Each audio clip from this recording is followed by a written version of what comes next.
OpenAI and the AI world is always releasing new stuff, but I think just this week they just announced what they're calling Chat GPT 2025, and it's the race for superintelligence and a super assistant that will take and do things for you. What is the OpenAI talking about here, John? Yeah, I don't fully understand what the like. Okay, so this sounds like it's an AI agent, right? So what they're planning to turn ChatGPT into is essentially a super assistant, which is a smart digital helper that knows you, it understands what you care about, and can help with almost any task, from organizing your calendar to finding the best restaurant. So it's much more than a chatbot. It's going to act like your main gateway to the internet, which helps you to manage daily life in ways we've never seen before. Now, we see all these websites, you and I, all the time with all these solutions are that leverage these AIs, these LLMs. I think ChatGPT is just jumping on that and just making it kind of OEM from them, right? What do you think?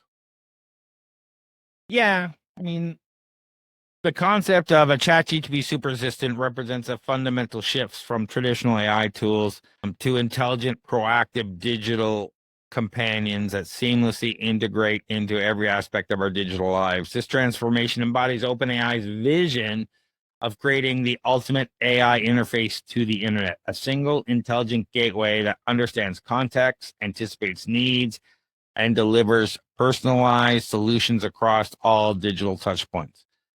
You sit back and you say, what is he working on with Johnny Ive? I don't think it's all that secret when you start looking at where the direction here.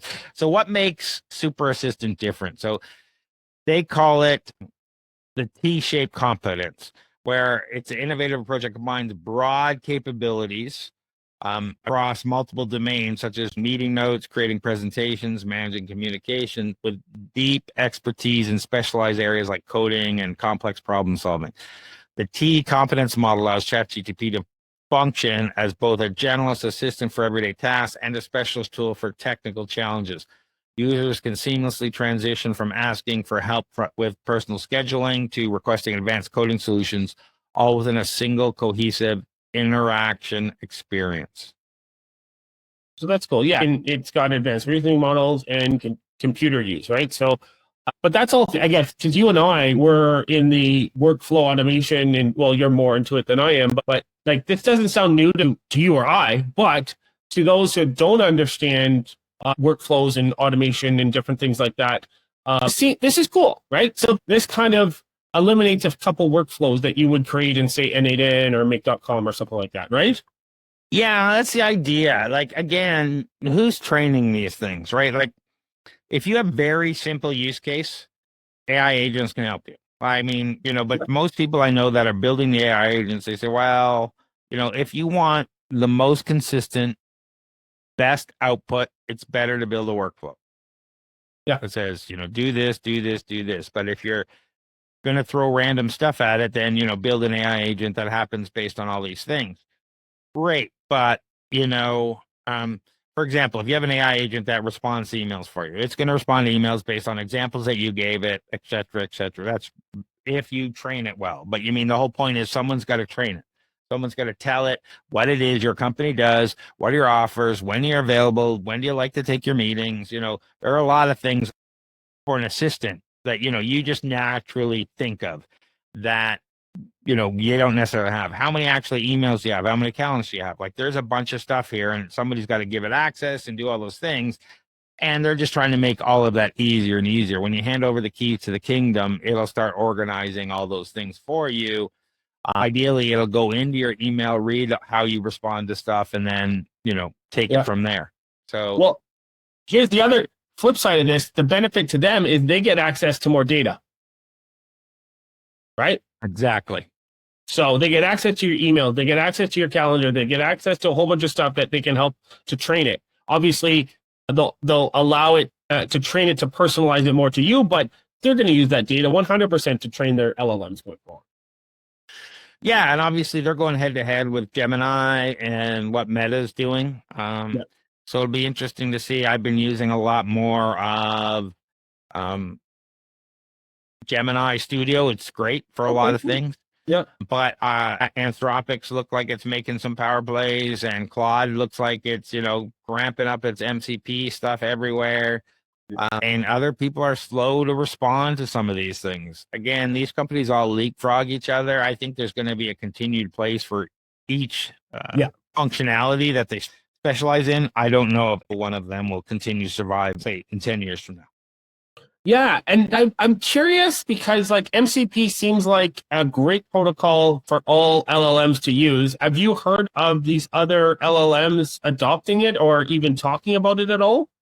Yeah, I mean, ChatGPT, OpenAI has agreed to adopt it months ago, and they're starting to roll that kind of functionality out. Okay. There is MCP servers that you can do Docker installs for now that you can just call from anything. You don't necessarily need, it to be one of these main LLMs, so you can start calling these things in your workflows and whatnot, or what have you, and making it easier. So there's lots of ways to install MCP servers. They're not all created equal. And they're not like everyone wants a solution that just magic. Everything just works. So we're getting closer, but we're definitely not there yet. But when OpenAI says we're going to have a super intelligent smart assistant and you're going to carry this device around you from Johnny Ive that's going to be context sensitive, know where you are, hear what you're talking about, have access to your calendar and everything else that's going on, that'll start putting all this stuff together for you, right? Absolutely. Yeah, okay, this is obviously invasive, but it's no different than what people are doing nowadays.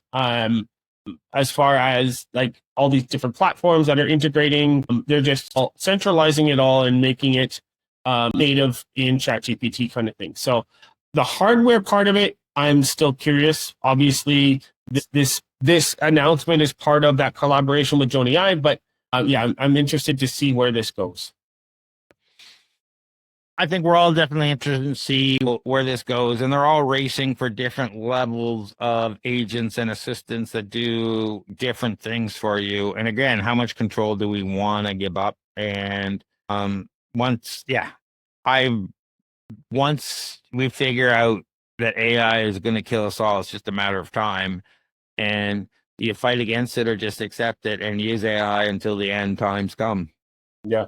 Well, we didn't cover it this time, but there was an article, I think I don't know if I put it in there, but it was saying that ChatGPT was reaching out to people saying that it is something, I can't remember what it was, but anyways. Well, we talked about before how AI is trying to escape and avoid shutdown, how Opus was blackmailing people. Yeah. It was Claude Opus. So, I mean, it's interesting out there. I love the idea of these AI agents because it's going to become more and more powerful. But at the same time, it's really disrupting every single industry at a level that people don't really comprehend yet. Sorry, ChatGPT was telling users to alert the media that it is trying to break people. That's what, sorry. It's trying to break people? Yeah. Okay. Yeah. I sometimes think it's trying to break me by lying to me all the time and making me go in circles. But that's a story. Well, it's your prompts, Craig. It's your prompts. Yeah, and it isn't. Yeah. I was running into an issue yesterday with the output. So they all do it. You tell them one thing, you give them the details, and they do something else. And then I respond like, "What is this?" Yeah. Because you didn't look at what I gave. Anyway, I don't want to get into it. Yeah. It is part of the prompt, but sometimes it's just they decide they're going to do whatever they're going to do, and you have to kind of reel them back in. Yeah. I'm really interested to see where they're going. And once you give up the keys to all these things, like I said, it's easy for them to go awry. And is it going to be easy? We talk about ecosystem lock-in with, say, Apple or Windows or Android operating systems. What's it going to be for AI? Like, I imagine the ecosystem lock-in for AI is going to be devastating to switch. Probably. Yeah. Because my point being is, yeah, sure, you got MCP servers and you can just give access to all that other stuff, but at the same time, all that conversation, all that customization, everything you fed it, say, for 3 or 4 or 5 years that made it a custom agent for you, now you're switching over to something else and you're going to lose that. Is it going to export that naturally? I would imagine these things would be a little predatory in that nature. For sure. Yeah. That's interesting. You bring up a good point. Yeah. So we'd love to hear what you think about these super agents and what OpenAI's plan for the future is.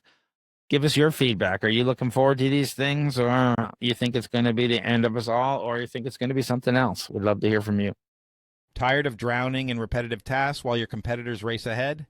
Every minute you spend on manual data entry, scheduling, and routine processes is a minute you're not growing your business. Flowgrammer.ca transforms your workflow chaos into seamless automation. We build AI-powered systems that handle your busy work so you can focus on what actually makes you money. Our clients typically save 15 plus hours per week and see their productivity double within 60 days. Visit flowgrammer.ca for a free automation audit. That's flowgrammer.ca. Stop working in your business and start working on it. What do you got going on, John? Yeah. I don't know when this is coming out, but probably last week in July. Okay. So enjoying the summer, getting ready for Elevate in September. I don't know if do we have a startup drinks in August? We won't. We'll have a Flowgrammer event probably, but we won't. So going to a Flowgrammer event, yeah. Yeah. But just working with clients on government funding. So if you have any questions, reach out to me on LinkedIn. But if you have general business questions, your startup, what do they do, Craig? Head over to startupcoach.ca or torontostarts.com. Everything's over at torontostarts.com. One of the largest startup communities in Canada. We do workshops, events. There's all sorts of resources and training, multiple podcasts, lots of stuff over there. You can schedule a call with me. You can get links to our Flowgrammer stuff where we do business automation and really help companies take things to the next level without increasing their staff and scale faster. So you can take a look at all of that. And we'd love to hear from you. So leave a comment below and let us know what you're up to. Thanks, everyone, for listening. Thanks, everyone.